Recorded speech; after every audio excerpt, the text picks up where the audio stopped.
Hello everyone, you're listening to Turning the Page with Jer and Jel. And we are going to be sharing life experiences in hopes to give you encouragement, inspiration, maybe some different outlooks on life and how to get through those obstacles that you might be facing. Yes, we hope to be entertaining and sharing our life stories that maybe you can also relate to. We're going to have some fun as we do this. As my wife always says, we might cry, we're going to laugh, we're going to have some really good times, but you're also going to be able to relate to our lives and some of the things that we've gone through. Yes, and our goal is to be transparent and raw with all of y'all.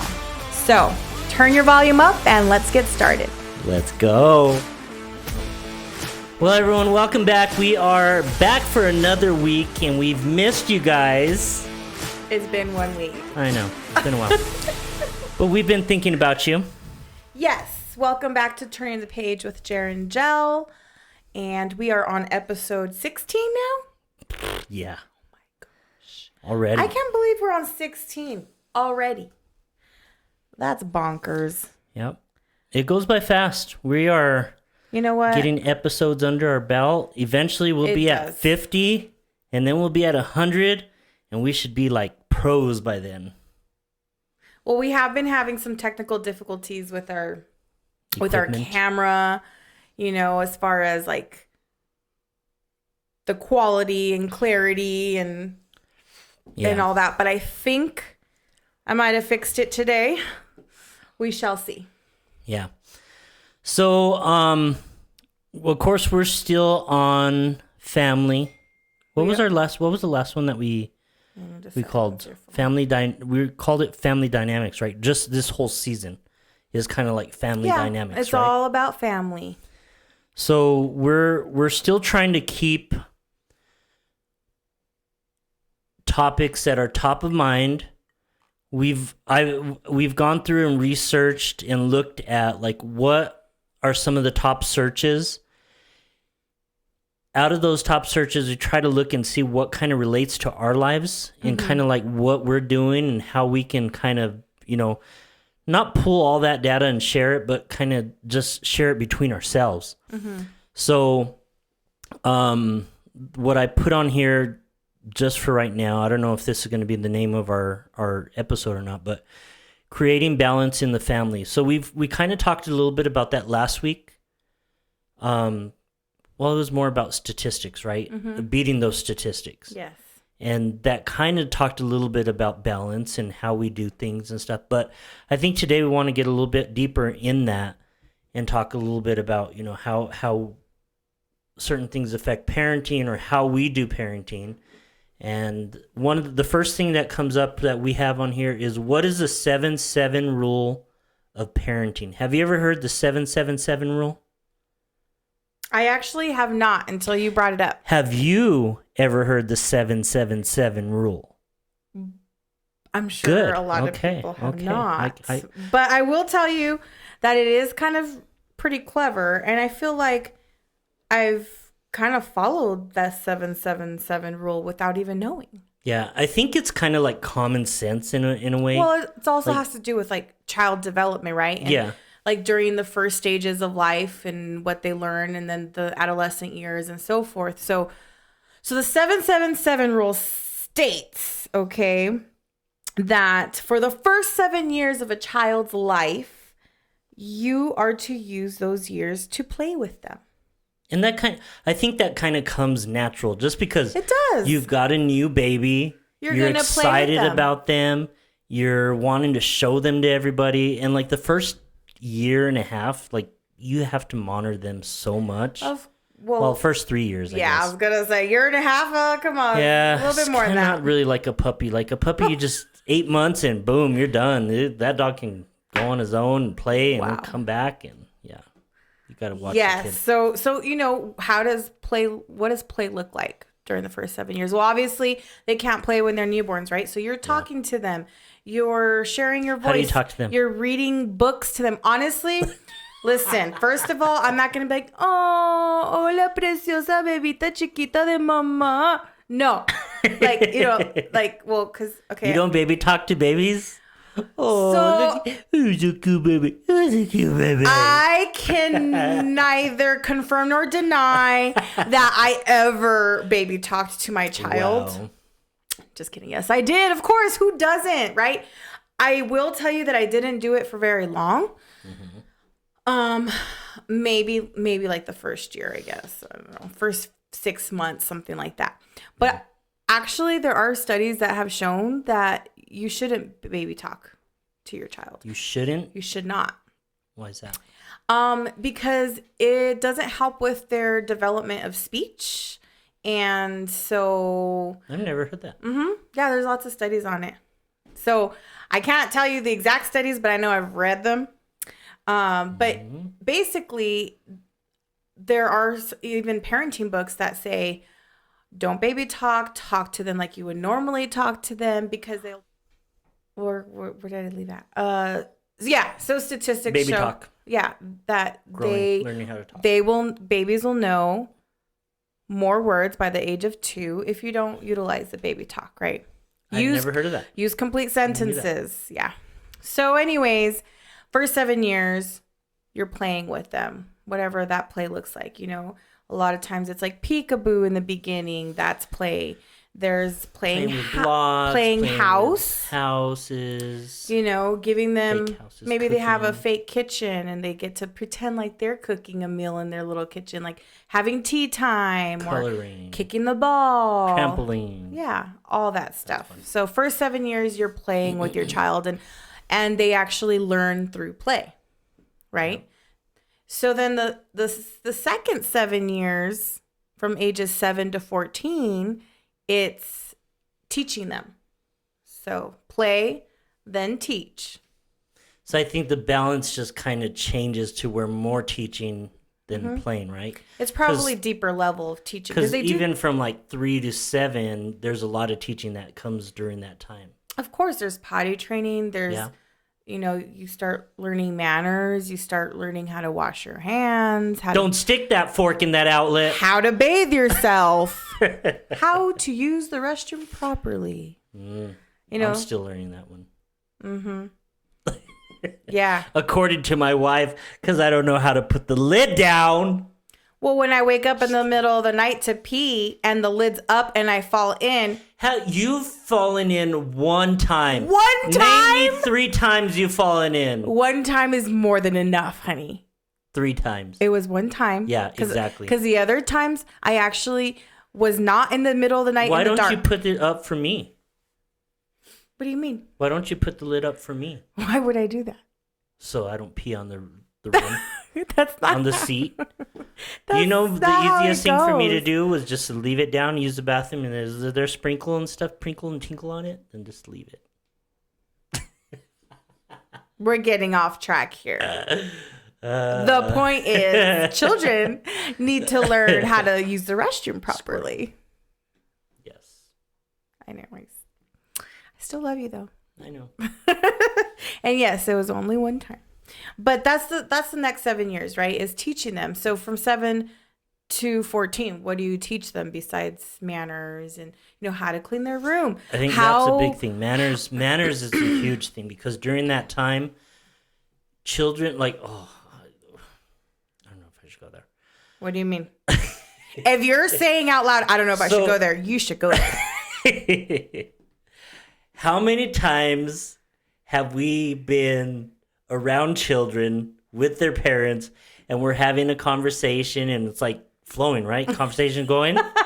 And then out of the corner of your ear, The child here comes. comes the child. Being And you're rude. having conversation and the kid's like, oh, and then so everything's like, oh, what, baby? Oh, yeah, that is your truck? That's your truck. Oh, good truck. Okay. Yeah, and then we go, and then like Absolutely 2 not. seconds, 20 seconds later, you know, I love kids. Don't get me wrong. I'm hungry. I'm thirsty. Oh my gosh, I want something to drink. Can we leave now? I need the bathroom. Hey, we should be children for Halloween. We'd be great at it. It would be annoying. I know we would so be. annoying. But yeah, so you make a good point, because it's up to the parent to teach their child how to act in public, how to act at home, how, you know, like for instance, growing up, if me and Carter were in public or we were with a group of friends or family, it doesn't matter where we were. If he interrupted me, I'm having an adult conversation and he interrupts me, I am going to be like, hold on, wait till I'm done. Yeah. That's I'm how I going was to finish taught. my adult business and then he will have to wait. Yep. You know, unless he's dying or bleeding on the floor, honey, you can wait. And it's called teaching them patience. Yep. Right? Waiting your turn. Don't interrupt mom and dad. So yeah, you make a good point because there are parents that don't teach that to their children, and then they grow up as adults always cutting people off when they're talking, Yep. interrupting conversations, you know. So. Growing up with my parents when I was younger, I remember from, God, I must have been like 5, 6, all the way to like I was 12, 13. You know, we were constantly around people. Like, I remember people always being at our home. So they would come and visit. Like, it was, if it wasn't another couple that was meeting with my parents, it was like a whole group of people because we would go to church, and then the church was right by our house. So everyone would come over for donuts, everyone would come over for coffee, or there was food and stuff. So us as kids would be playing around. And I remember when I go to my parents, like I'd go stand there and I'd just be like listening to the conversation. And then they'd get to the point they're like, Jeremy, what? Whatever the situation is, you know. You just patiently wait like a puppy. Yeah, because I remember I used to be the kid that was, I'm there, you know, whatever the issue was, and I would get told like, you don't, you know, do you see me talking to them? We're having a conversation. Do not interrupt us when we're having a conversation. Why is that important though? Why is that an important thing to teach your children? Well, part of it is how to read a room. Sometimes, even as adults, you walk into a room, you can't even read the room. And just respect of conversation, right? There's I mean, respect like you too. and I, when we have conversation, if I cut you off all the time because I want to say something, I'm gonna not want to share. I'm gonna stop talking.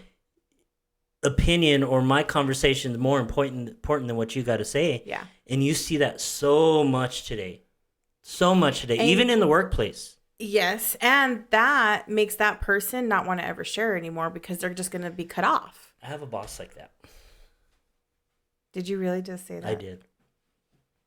I do. This is like There's recorded. times I don't care. This is my recording. Okay, you know what you're doing, honey. I have, well, and it's true. I mean, you can point out people that are in your life that when you go to have a conversation or people. You're pulled into a conversation and you're asked, what do you think about this? Or here's what we're going to do. And you have an opinion on something. And when you're talking to that person, they kind of just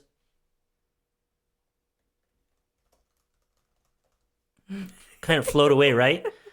Like if you're having a conversation, you maintain eye contact. You stay engaged in the conversation. Right. Oh, yeah, I understand that. Okay, cool. That's great. Yeah. But when that conversation's going on, it's like, oh, yeah, Well, okay. like even today, right? Am I listening? No, Okay, I'm not. now it's annoying. I know. I deal with that almost every day. Almost every day. So like today, right? We were at dinner and we're having a conversation with Carter and you're sharing with him why chores are important because the topic came up again because we're not sharing that in today's episode. I'm not sharing the story, but because he still thinks that chores are pointless. Anyways, and you're like trying to explain to him and all this stuff. And what is he doing? He's not Staring even off in the looking at you. distance. He's staring away. He's like acting like he's not listening. And Because then you're not receiving what's being said. yes. So then I had to stop and be like, are you listening? And he goes, But we all know that means it's like in one ear, out the other. So because he's heard it a few times already, right? But anyways, so it's teaching them how to respect, how to listen, how to read a room, how to wait your turn. But even during the ages of 7 and 14, you learn more than just that. You learn how to do chores. You learn work ethic. You know, work ethic is really important, especially in today's society huge. when teenagers and even 20-year-olds, even like early 20s, even 38-year-olds, freaking so lazy. 42-year-olds. So lazy. That don't work. Don't want to work. Don't want to put in the work. You know, I see that so much, but you know what kind of do you think it's because drives me and makes me so excited about it? Uh-oh. There are so many people that have no dedication, no work ethic. They don't have the drive to do their job. They don't put in 100%. And most of the jobs that people work, the majority of jobs, you're not busting your butt. You're not doing hard, difficult work. Unless you're outside or you're doing a job that's physically manual difficult. labor. I mean, in those, the new generation or generation, I shouldn't even say new generation because it's like everybody. There's young and old that are taking like advantage of all this stuff. But what makes me so excited about this is that those of us that do work and we hustle and we do hard, you know, we work hard at our job and we try to do the best that we can. Mm-hmm. Like, we have the opportunity to run those people over like crazy. That's the way I think about it. Okay. It's true. If you don't want to do your freaking job, then I will do it. Let someone else. And I'll make the money. Way to flip it to the positive side, honey. But people don't. People don't want to work today. They don't want to do a job. They don't want to have the commitment and everything. They just want everything given to them. We just had someone recently quit because they wanted everything given to them. Really? You didn't share that with me. Mm-hmm. So there's interesting stuff that happens. Interesting. You know, and it's important. You know, that drive is very important to show that you can do those things. Yes, I think another important thing to be taught between 7 and 14 years is time management, because there's so many adults that don't know how to manage their time. Yeah. And I think time management, you know, it can start in elementary, but you see it more in middle school. And then, of course, high school, you know, they have homework, they have extracurricular activities. You know, they have to wake up at a certain time. They have to go to bed at a certain time. And when Carter was younger, he still wants to play video games all the time, but not as much as he used to. And so I used to give him a time limit. I'm like, okay, you can have 1 hour of playing time. And he couldn't play during Monday through Thursday. Those are school nights, or Sunday. So I guess Sunday through Thursday. He could only have video game time Friday, Saturday, and Sundays. Right? And Sundays it had to end like an hour before bedtime. Yeah. So I would give him an hour. Sometimes it'd be 2 hours. And then if he wanted more time, he had to earn it. That could be going outside and riding his bike for 30 minutes, pulling weeds, walking the dog, doing something outside, anything, right? It could be doing extra chores. It could be spending 30 minutes of reading. It could be any book. And then I would give him an allotted time depending on how much time he spent doing other things, right? And he earned that time. Well, I like that. He didn't always like that. And he would do it once in a while. But then as he got older, he was like, how much time do I get if I do 30 minutes of this? And then I would tell him, well, you'll get 30 minutes. Or sometimes I'll be like, okay, I'll give you an hour. Or sometimes it was like 20 minutes. It depends on the task. What it is. Yeah. He, as he got older, was like, nah, it's not worth it. I'm good. So I stopped doing that. But that definitely is a great motivator when they're younger. Yeah. I would say like between ages 7 and 11, maybe even 12. But once they hit 13, it was like, it's not worth it. I was like, well, you still have that motivation. Yes. Now when you tell him to do something, phone. I'm like, you don't do it? Okay. You have control over that. Let me lock your phone. So Hold on. It and he's like, no, Mom. And then his phone is disabled until he gets it done. And he has to do or accomplish what you've given him to do. And then once he's done, he gets access back. But. So these are all teaching moments that you can do with your child from 7 to 14. Did your parents teach you anything between 7 and 14 that you can remember? No, I don't. Not that I remember between the 7 and 14. It was more or less like 14 to the older age. It was working and it was being responsible. And it was working for what you got. But I was lazy. I was super lazy back then. No. Yes. You? No, I was really bad. No way. I can't picture that at all. Wow. Yes, I was. And even in work, I think the first job that, well, no, I can't really say that. Like maybe the second job I had, I didn't really put full effort into it and really like thrive in it. Mm-hmm. But it was something that I wasn't really enjoying until I started working at the casino, and I had the opportunity to excel, and I had the opportunity to show myself and show my personality and get into the position that I had there. Then like that was where I really dove into work, and I was like, oh man, I can really liked? Yeah. Because I used to do like, I went into marketing. So marketing has always been a big thing of like a passion of mine that I enjoy. You're still in marketing. But back then I went to school for graphic design. I went to school for like art and commercial advertising. Yeah, I'm still waiting for my art piece. Never really got into the full like commercial advertising. After I graduated, I had a hard time getting a job because most of the places that you go find a job with are multi-million-dollar companies, and they have $800,000 accounts, $1 million accounts. So they didn't want to give someone fresh out of school the opportunity to show that you can, hey, I've got talent. Yeah, you've got talent, but you don't have experience. So the experience thing was always like my fault, right? I can never get a job because you don't have experience. You don't have an experience. It's not like that anymore, though, the job market. So I lost interest in that. And then that's when I went into the casino business, and I ended up doing promotions.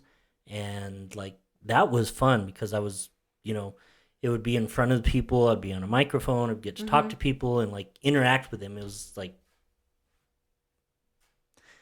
it was in front of people, so I get to interact with the group. That's when you stopped being lazy? Yeah.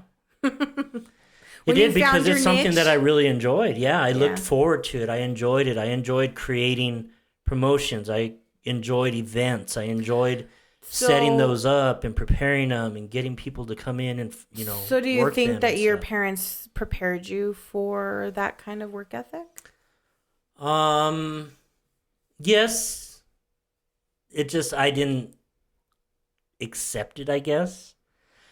So my parents owned a tire business, and that was, God, it was hard work. Like, it was really tough.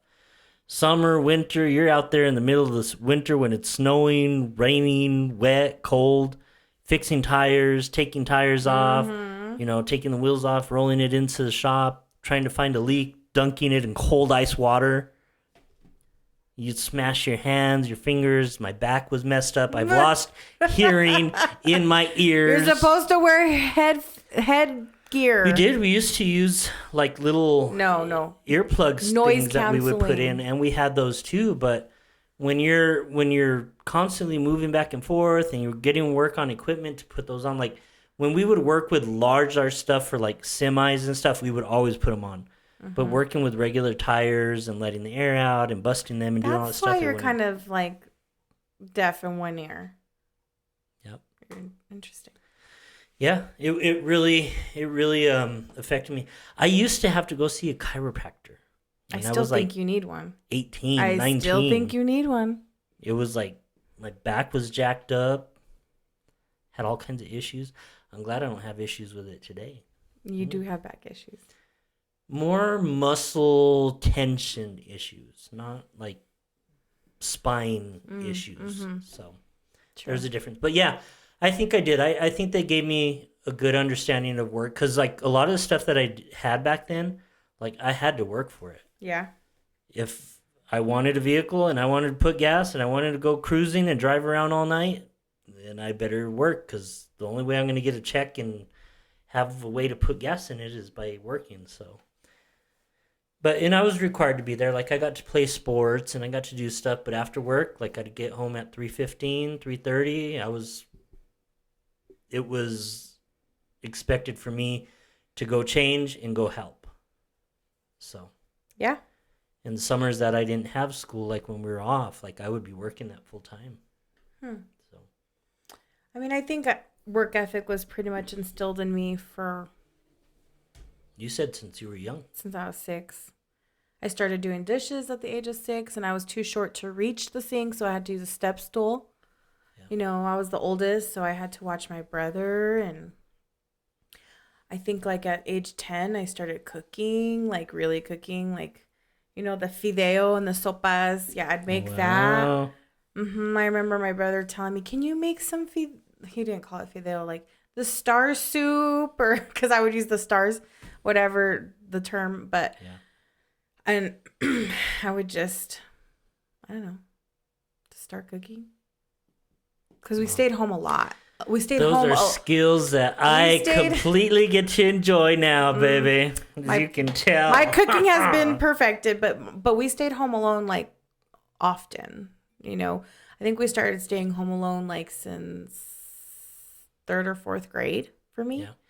Yeah. Because we would walk to school and then come home, and parents didn't get out till like, I don't know, 5:30, and so that's what happens when you have working parents, you know. And so in the summertime, both work jobs, right? They both were working full-time jobs. And then summertime, we'd stay home alone as well because they'd be at work all day. So, you know, I didn't have parents that were like planning my summers, like, okay, we got to put them on this activity and this activity, and they got to be at this camp and do this, and like, no.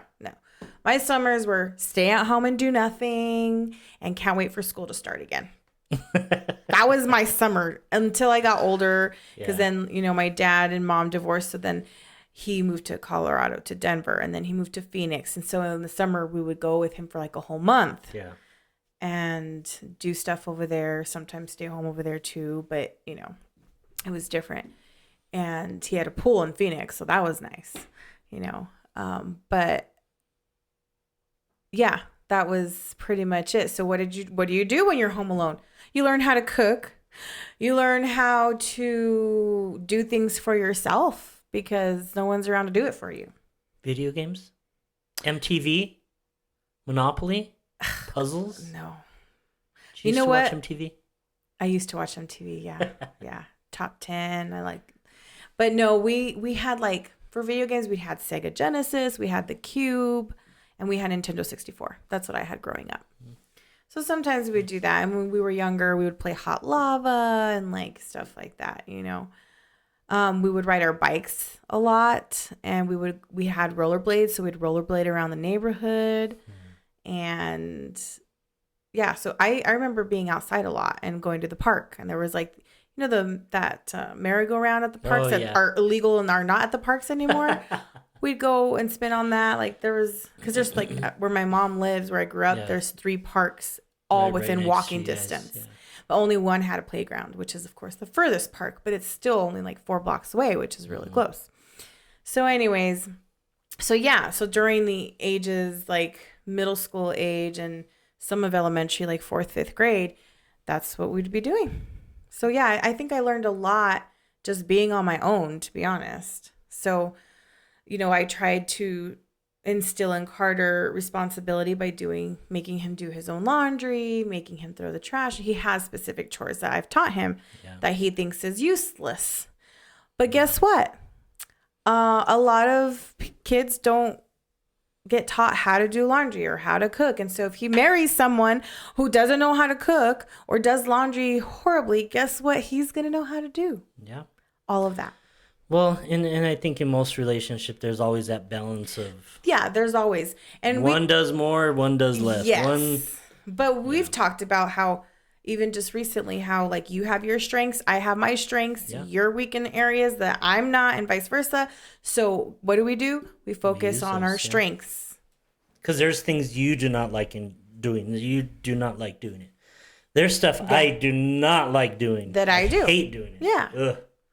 Ugh. Yeah, like sweeping and mopping. You hate doing that. I'll do laundry all day, baby. I know. I'll do laundry. And I hate doing laundry. I'll do dishes.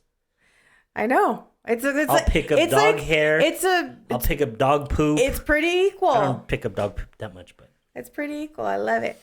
But yeah, so that's the ages of 7 to 14, right? Is teaching them things, teaching them how to do things. how to live life. And then ages 14 to 21 Those are really important ages too. the advising years. So we go from playing years to teaching years to advising years. Yeah. So Carter's at the last 7, right? 777. So he's at the advising. Teaching to advising. It's kind of like transitioning from teaching to advising because there's still things that he needs to be taught, I'm sure. But now that he'll be in high school next year, it's like giving him advice on relationships and study habits and how to manage your time better because, he's not that great at it still, even though I've tried.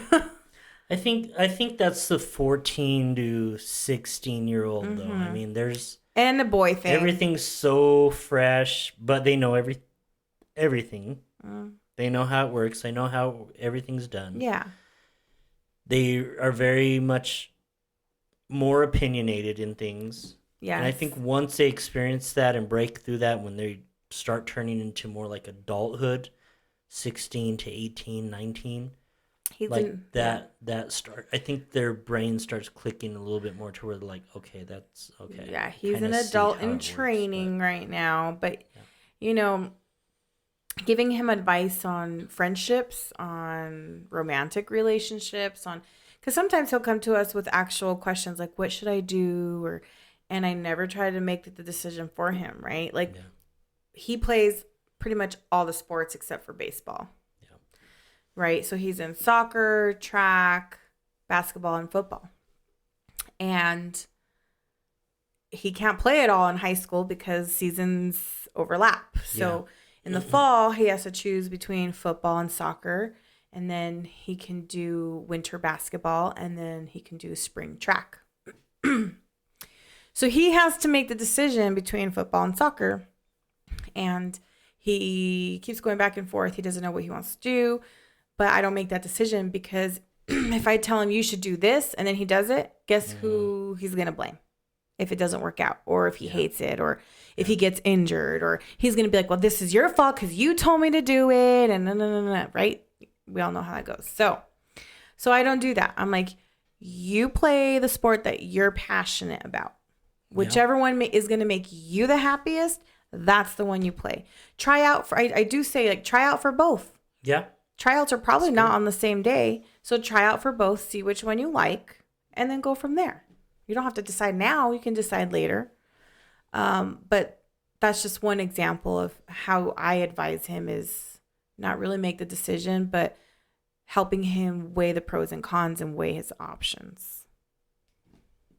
I think that's really, really important.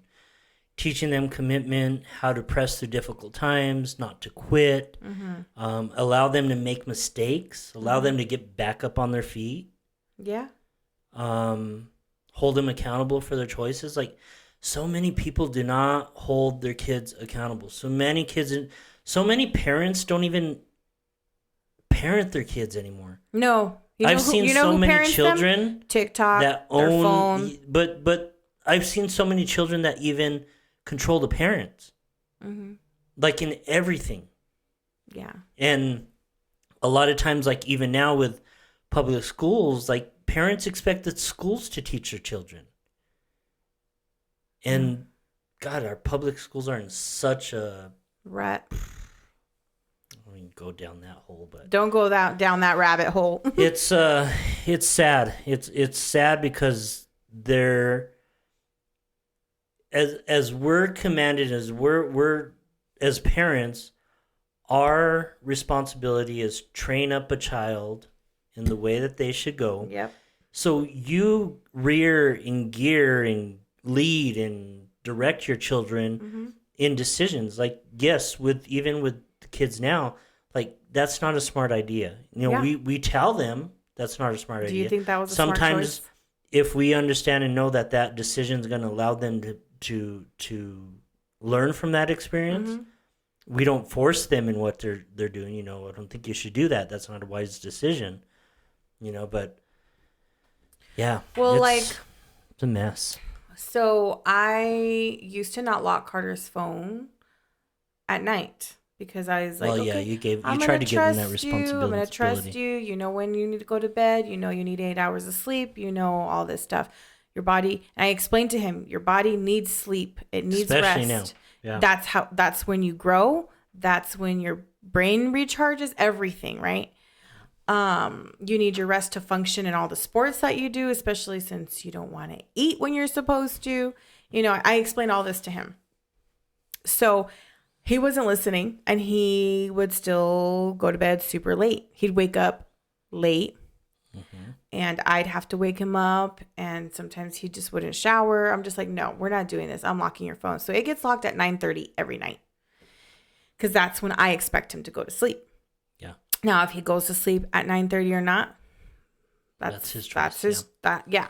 But he's not going to have access to scroll TikTok, to Snapchat friends, to YouTube, to all that stuff that he is used to doing, right? And so, you know, he will wake up and he'll be tired for his games, and then he doesn't perform as well because why? Lack of sleep. So I would be like, do you think that was a wise choice? I was like, what time did you go to bed last night? Oh, like 1, 2 in the morning. I was like, and you have to be up at 6. I was like, do you think that was a wise choice? And I, as an adult, still, you know, do that to myself, but not every night.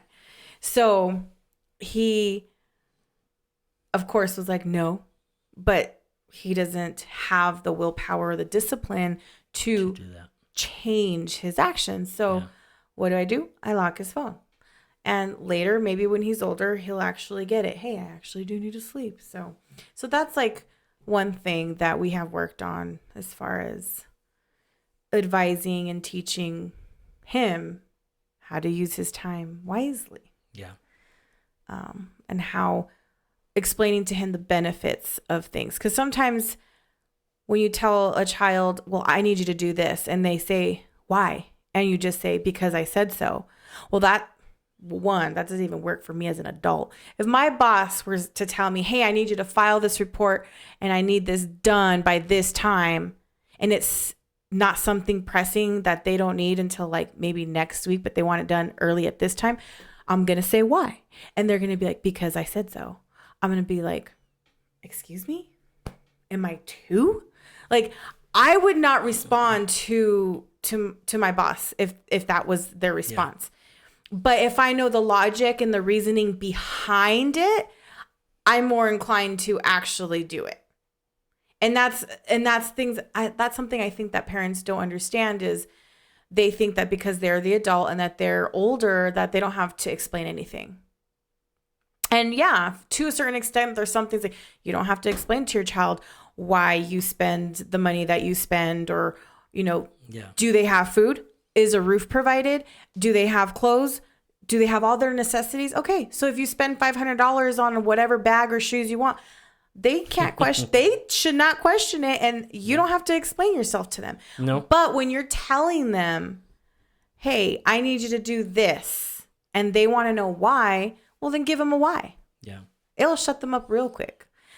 I need you to clean your room because we have guests coming over, and I don't want them to see your room like that. Yeah, it's that simple.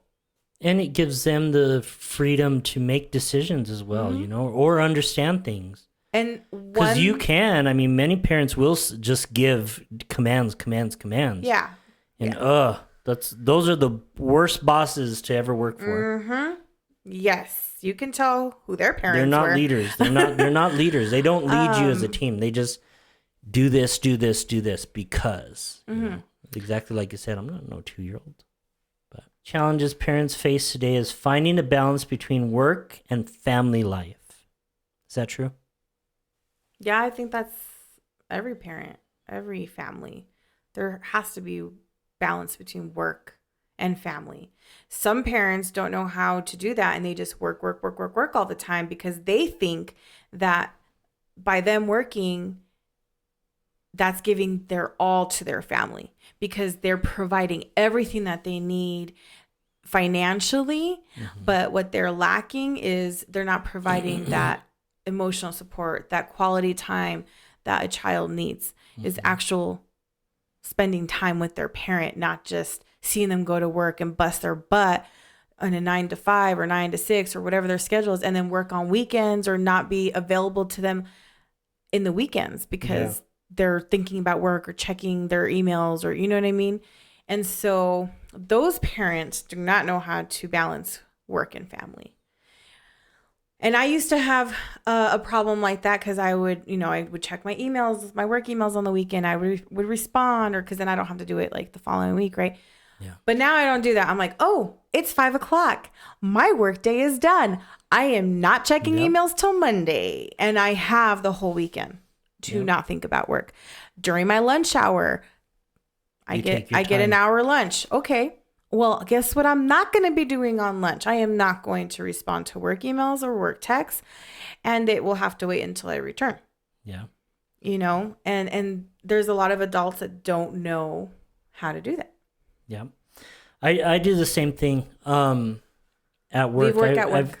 I've shared you. I leave when I'm supposed to leave. 5:00, I'm done. I don't stay any later anymore. Unless it's something that I have, like it's a responsibility that I really have, like something didn't work out and my deadline is not on time or something. There's a couple times I've stayed till 5:45, 6:00, I think, like once or twice maybe. But anymore, I don't because I've learned over time, like I used to. I would work, 12, 14-hour days at times. Awful days. And when I look back at it, did it ever get me anything other than giving more time to the business? It never got me further in my job. It never won me like more favor or grace, you know, in a sense. More paycheck. It was because the people that I worked for were just like, they would pull as much out of you as they can. If they can get more, they were going to get more. And not pay you. Yeah. I was salary, which I was making pretty good money, but it's just like. Yeah, but sometimes there are companies that also like want you to do like 5 different jobs and pay you one salary, which is for the one job, but they add on other duties. That was. Yeah, I've been there. That I remember one time we went to Disneyland. To California. I took vacation because I had the time, and I was required to be on a meeting on the phone for an hour and 20 during minutes. During vacation. I would have said no. I did. I tried, and they told me that I had to be there. Why? So I remember we were walking through, going through all the rides. All of a sudden, my phone rings. Oh, I wouldn't have answered. And I had to answer. I wouldn't have answered. So the kids were going and get on rides, and there's me over in the corner. Okay, just listen. And let me guess, it was pointless. Once in a while, it pretty much like I could have got through without being on it. Like it probably could have been an email. Yeah. Oh yeah. Many of our meetings back at that. And I'm sure they had meeting minutes that they could have just forwarded to you. This is what was covered in the meeting. But they required every head or every person that was over a certain department to be there. Okay. And then they would call on you and say, hey, Jeremy, well, is this correct? Is this something that we're doing? Or whatever pertained to that meeting. Every head of the department has a backup head of the department. Hey, in lieu of so-and-so, they will be attending. And you give them everything that you need to share. Boom. Bada bing, bada boom, you're done. And that's what it should have been. But the culture at that time, I wouldn't have done it. The culture at that time was just like horrible. I mean, it would like, they would suck the life out of you. So, well, I hope you. And still not have appreciation for you after because, you know. I hope that you didn't get that 1.5 hours taken away of your vacation. Like you should have just not used that. Like that was your working time. So you didn't have to use that vacation time. I hope. I doubt it, but. Interesting. Yes. Anything else? Did we cover what we're going to cover? How to prepare a teen for the outside world. I mean, we kind of covered that, you know, teaching them and advising them. And, you know, there's a lot of things that go into the outside world, right? Teaching them about, like you had said earlier, how not to quit and how to press through when times are difficult, you know, responsibilities. Yeah. You covered a lot on that. That's Yeah. I think that's the biggest Holding part them of it. accountable for sure, because we didn't touch, there's a little bit we didn't touch on. Like there's consequences to your actions. Mm-hmm. And so you hold them accountable. Like, oh, you didn't do what I asked you to do. Well, there's consequences for that. You know, from now on, you will not have this. This will be taken away. Or even like you didn't do your homework. There's consequences. You fail. And guess what happens when you fail? You don't get to play sports. Yep. So, you know, there are consequences to every decision that you make. And I think that is something that Carter is still learning. And I know he knows it, you know, but he likes to push boundaries and he likes to do the bare minimum just to get by, even though he can be better than that. And that's just where he's at. And if he's okay with that, fine. I used to do the bare minimum also. In high school, I just wanted to pass. I actually graduated with a really low GPA.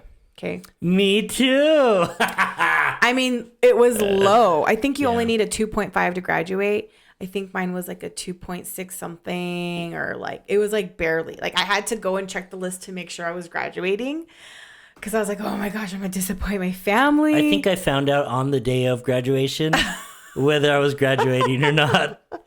Yeah. Even the time when I went up to get my diploma, they didn't even have my diploma. They gave me someone else's diploma that had a different name on it. Oh my gosh. But, you know, but so that's the other thing. But that's the thing is you do the bare minimum just to get by. Yeah.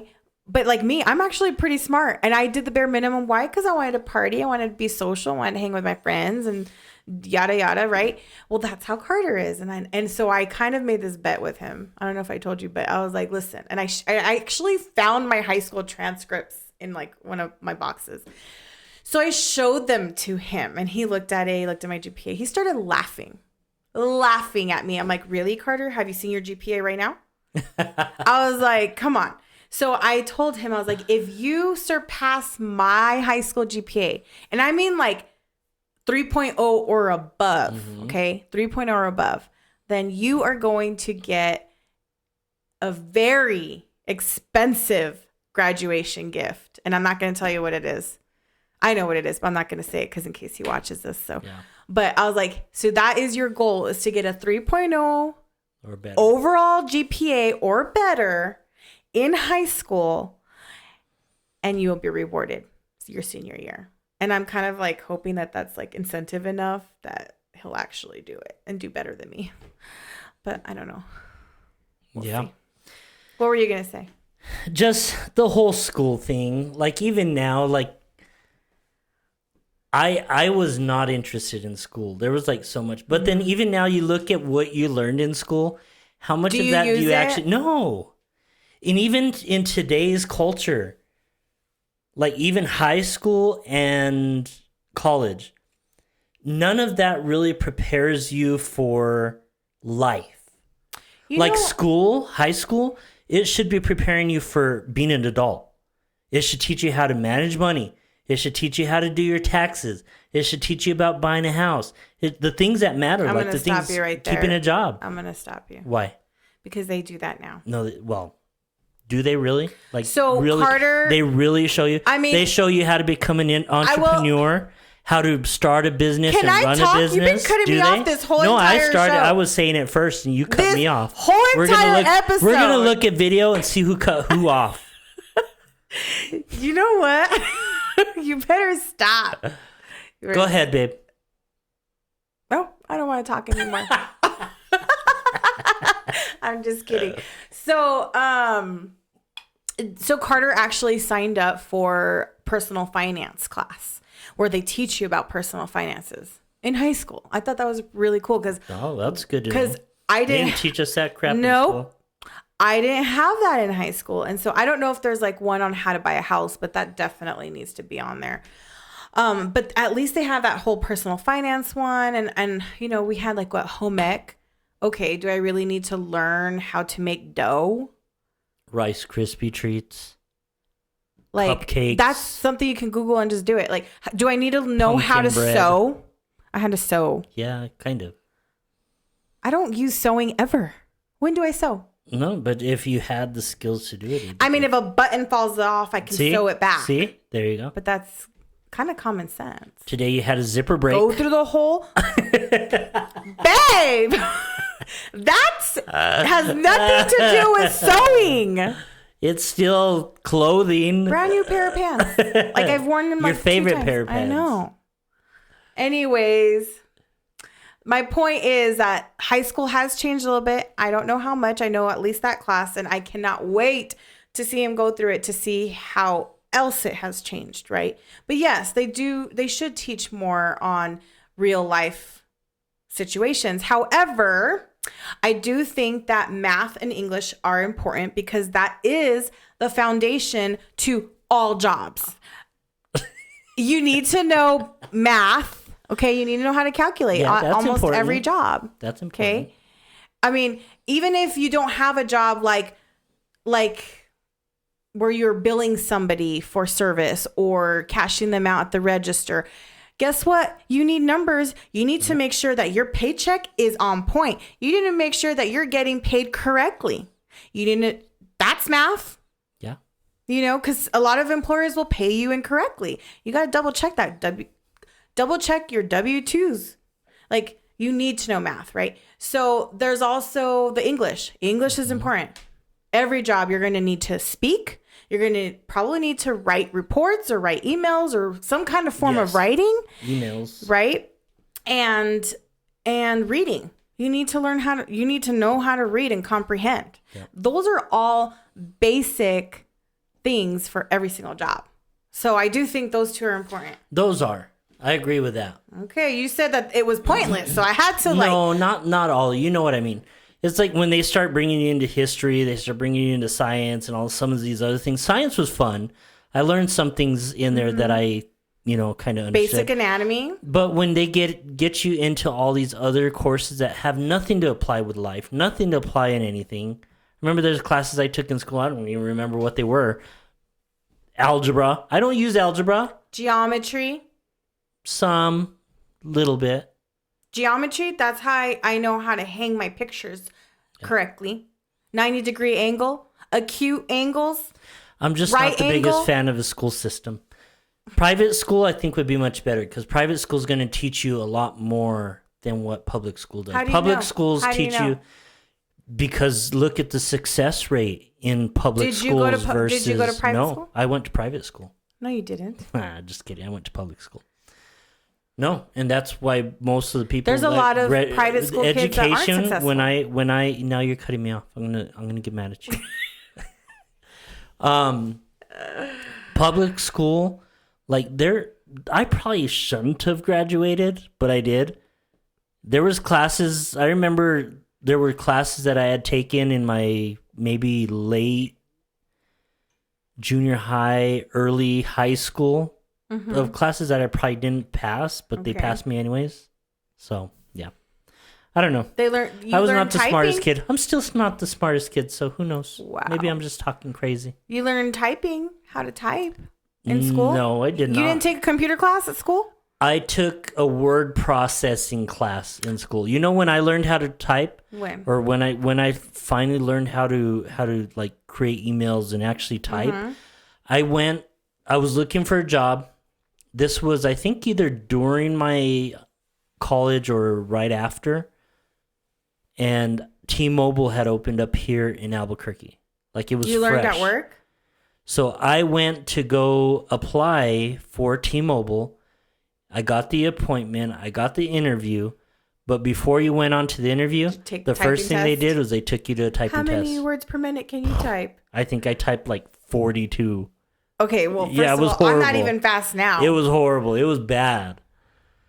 And then when I actually got into the casino, we did basic typing into plugging in people's information. So I got more familiar. But when I was in that position, I would actually go into the documents and just type. I used to create little tiny stories. I used to play on it and just stuff. And then when it got to the point when I was in management and I had to send out emails and type up proposals and all that stuff, I actually knew how to type at that point. So it was cool. It worked out. Yeah. Interesting. I learned in middle school.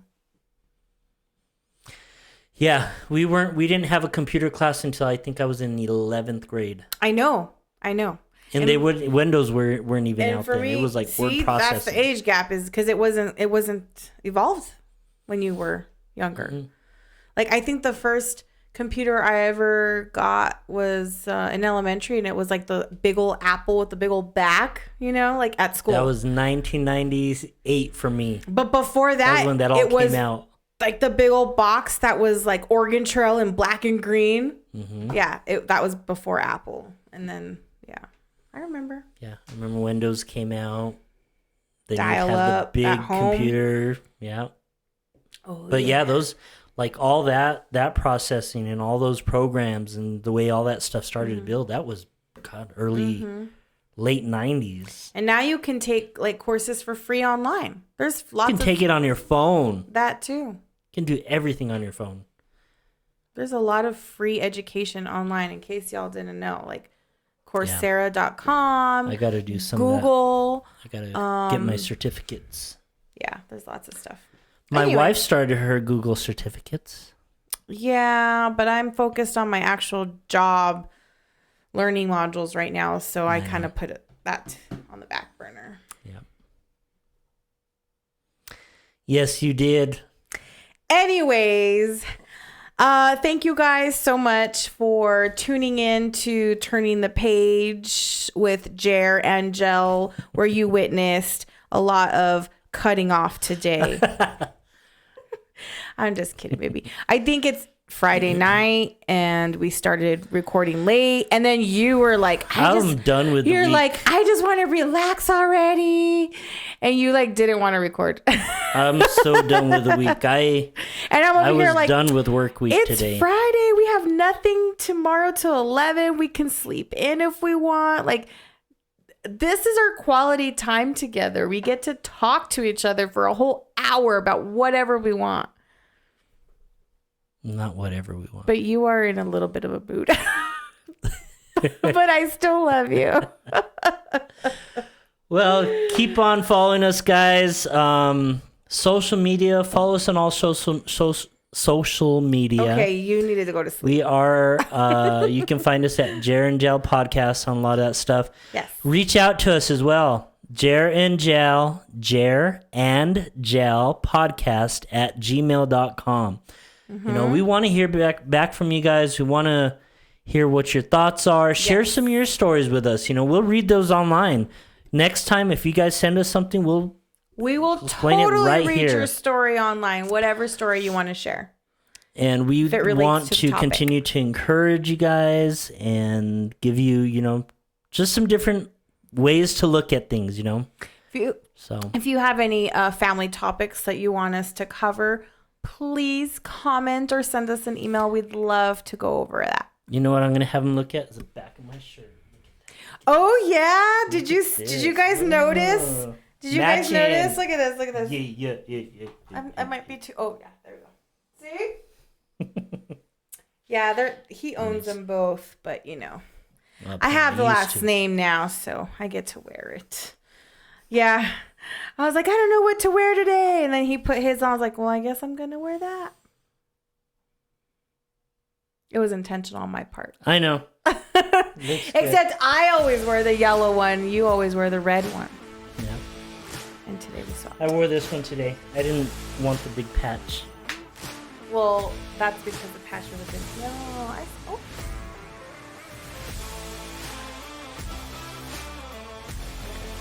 That should be good. That'll get us in. That's a lot to cover. Okay. And we are live. Look, there's your bug again. Baby, kill it. Baby, kill no! It. Kill it. It's like a super mosquito. You need to get that, or I'm not gonna be able to function. Oh, it's on the floor. Kill it. Look, it's under the light. I gotta go through all kinds of wires here. That's your setup, boo-boo. Wow. Thank you for killing that awful, huge mosquito-looking dragon fruit fly. Wow. That's what it looked like. I just saved my wife from a dragon. I feel like a knight in shining armor. Okay, we're gonna cut that part out because nobody needs to see that. That's gonna be in the episode Baby. outtakes. Okay, ready? Start over. And... You start.